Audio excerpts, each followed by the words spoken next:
Hello, welcome to a series of lectures on urban economics and management with a special focus on developing countries, particularly Africa. So far, we have covered some grounds. In lecture 1, we looked at the meaning, scope, and application of urban economics. In lecture 2, we looked at the economics of urbanization and the rationale for continued urban growth. In lecture 3, we looked at urban land use patterns. In lecture 4, we looked at urban employment and livelihood earning activities. In lecture 5, we looked at urban housing and human settlements.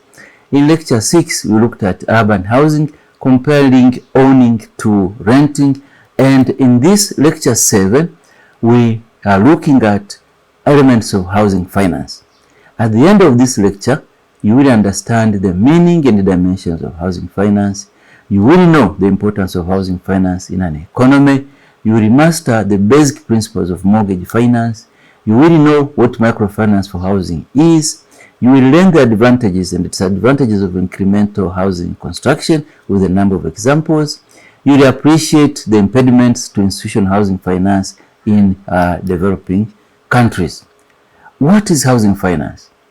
Housing finance is financial facilities for buying, building, renovating, repairing, and maintaining of residential dwelling units, and includes loans to individuals or groups, such as cooperative societies, for construction, purchase of new or second-hand dwelling units, to individuals or groups for purchasing old or new dwelling units by mortgaging existing dwelling units, to developers for construction or renovating residential dwelling units, and to corporates or government agencies for constructing employee housing.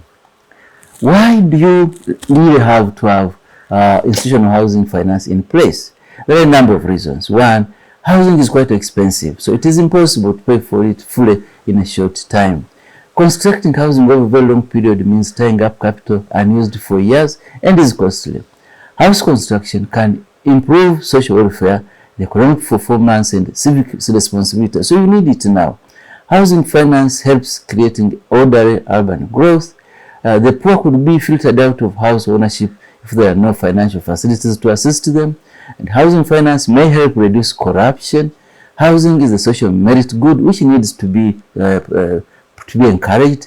And housing has important macroeconomic linkages. So if it is in place, all these will also be enjoyed. The scope of housing finance means that it should be generalized and not enjoyed by a few in society. The poor may need special arrangements, especially in terms of microfinance. However, many countries have developed sophisticated housing finance systems which are well regulated and by the state. The common form of this is the mortgage, and therefore we turn our attention to the basics of the mortgage. What is a mortgage? A mortgage is a long-term loan used to pay for a home and is secured by the property itself. In other words, the property itself is the collateral. Failure to pay can lead to property takeover by the lender in a process called foreclosure. The lenders are not worried about the property because they believe that it will be increasing in value. So as and when, with time, they are becoming even more confident. A mortgage loan has two elements of repayments. One is the principal sum, the sum you have borrowed, and two is the interest, the fee that is charged by the loan provider. Mortgages usually have long terms, 25 years, but shorter ones of 5 years and longer ones of 30 years do exist. The lender needs to have long-term deposits in place, and the borrower must be creditworthy and capable of repaying the principal plus interest as required. There are various ways of repayment, but all can be divided into two groups. Repayment mortgage, that is payment of both the principal and interest in installments, or an interest-only mortgage, where payment of the principal is made in one go at the end of the loan period. And most mortgage arrangements require you to put up a deposit of something like 25%. Now, a repayment mortgage, here the monthly payments consist of both interest and principal.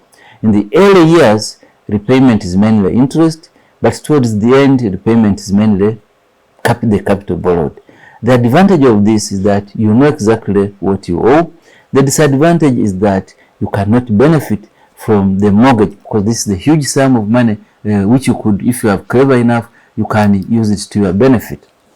The interest only or endowment mortgage, it means that payback interest is you pay back interest to the lender regularly, but the principal sum, the huge sum that you are given as a loan, you put it into another scheme or investment which should be worthy enough to pay back the mortgage at the end of the term.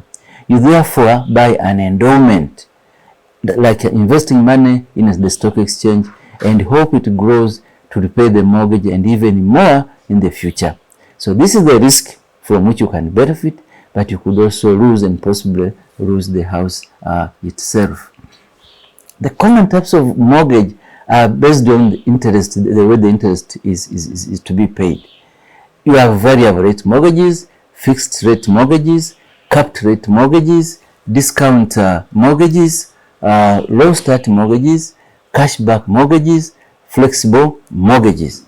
Flexible mortgage is actually quite interesting because it allows you either to pay more, to pay less than agreed, or even to suspend payment if you are unable to proceed. Despite the advantages of housing finance in African countries is not well developed, and in fact there is a history of financial institutions which operated for some time and collapsed. A good example is Tanzania Housing Bank, which operated from 1973 to 1995. So why is housing finance poorly developed in African countries? There are a number of reasons.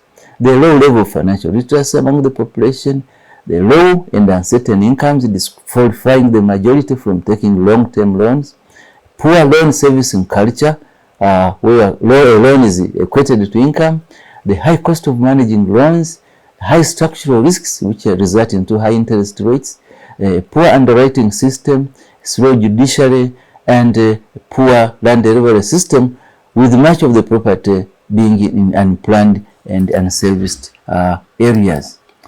The traditional housing finance, such as mortgage lending, is not well suited to the needs, capacities, and housing processes of the low-income market, most common in African countries. So, in the cities across the African continent, the vast majority of housing is built incrementally by households themselves, step by step. They start with land acquisition, achieving which is a huge step, followed by years of slow construction. The advantage is that you don't have a loan burden to service. It's flexible. Progress is made as and when resources allow. The house may be occupied incomplete, saving on rent. Some start with a small shed, outbuilding all part of the house and upgrade later. It instills discipline, the use of money and savings, and the family and social efforts can be mobilized to assist. The disadvantage is that it takes very long to complete the house, and in the meantime, one pays rent and does not enjoy fruits of ownership. It could be quite a struggle with stoppages lasting years. Capital lying idle with no contributing to the housing stock. It's difficult to budget or to plan. You end up with a higher cost of construction because prices go up with time, and you are not enjoying economies of scale. Living in an incomplete house means one does not enjoy benefits of a modern house, and in the following pictures which illustrate some of these disadvantages. For example, in this particular case, construction started and stalled, and we don't know what happened to the person. In this particular case, a foundation was laid, and it's many years that this person has done anything more on that site. When you go away for a long time, it may be very difficult to start over again, because you know the existing structure could have deteriorated beyond repair. And many times people live in incomplete houses. Like in this particular case, this house has no water, no electricity, no fittings or finishes, but a family is living there. Some people, sometimes property owners, build small outbuilding, hoping for better times when a full house could be built. And in some cases, part of the house is finished, or at least made to some livable level, while the rest will be completed with time. Now, institutional housing finance is beneficial for both borrowers and lenders. Lenders could do their business of extending housing loans and thus increase the assets through interest earned. Borrowers could quickly enjoy the benefits of house ownership as owners or occupiers or as investors. However, the requirements to have an efficient institutional housing finance system in many African countries hardly exist. Thus, formal housing finance systems can only be utilized by a few households in the high and the middle income brackets. You have a set of requirements if you really want an efficient institutional finance system in place.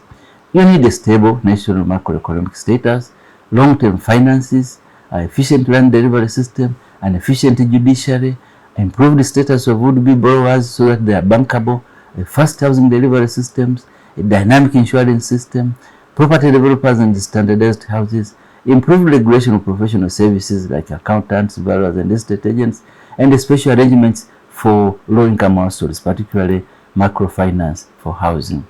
So, governments need to work on the special conditions which we have enumerated above to enable efficient housing finance to work.